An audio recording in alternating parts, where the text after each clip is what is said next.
Since the first availability of consumer drones in 2013, many have attempted to review one without using a grand aerial shot. All have failed. It's feature-packed, portable, foldy, stripy. It looks like a pond skater. It's DJI's Mavic Pro.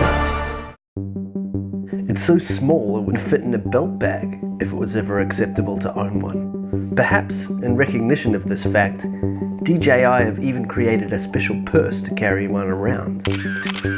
Taking a drone out in the past has meant dealing with house-sized bags or trundly pelican cases, massive shiny white puffy controllers with loose wires, screwing on propellers that are color-coded and go on different ways, massive gimbal holders, and then the compass calibration ritual ceremony that could only be known as the drone dance. But the Mavic is different. Its video gamey look and quiet rotors definitely reduced incidences of what every drone owner knows as the drone approacher. Is there a camera on that? How far can you go with the battery before it runs out? But you can probably take it out the other side of the city, can't you? Time to go, it looks really fun. The Mavic's battery lasts about 22 minutes before its low battery warning. Later on, that'll be about a quarter of the time you want to keep up in the air. You're going to want nearly $300 worth of extra batteries before you know it, so keep that in mind. However, on your first flight, that 22 minutes will feel like a really long time. Have you ever clenched your butt cheeks for 20 straight minutes? Flying around branches, over water, over distance can feel a little like dangling around $1,500 of your hard-earned cash over an incinerator. This is 1 kilometer out to sea.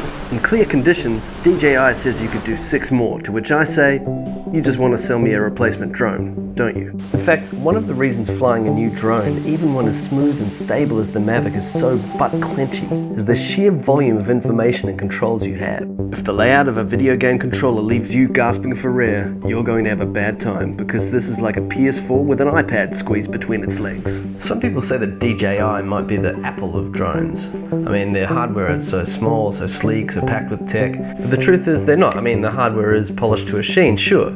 The software is more like a 90s era Windows flight simulator, right down to the little warning boxes that you have to close every time something goes wrong. These controls remind you that it's an aircraft. You've got control of a 65 km/h capable quartet of spinning saw blades. Some seriousness is in order.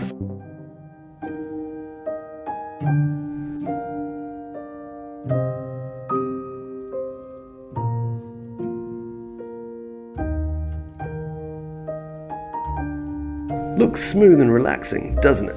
Okay. Here's the reality.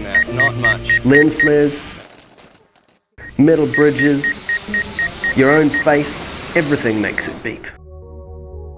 But who cares when it's so stable that you can do long exposure shots when suspended in the air? Do moving time lapses like this. Sudden movements really destroy a big, fast, sweeping landscape shot, but they thought of that too. Flip it into cinematic mode and your coffee twitches become chamomile dabs. In fact, it's so stable you don't even need to be flying it to appreciate. This is me just running through the forest like an asthmatic deer holding the Mavic in one hand. And look, it's buttery. The Mavic Pro, more than any drone I've ever tested, inspires you to do more things and take it more places.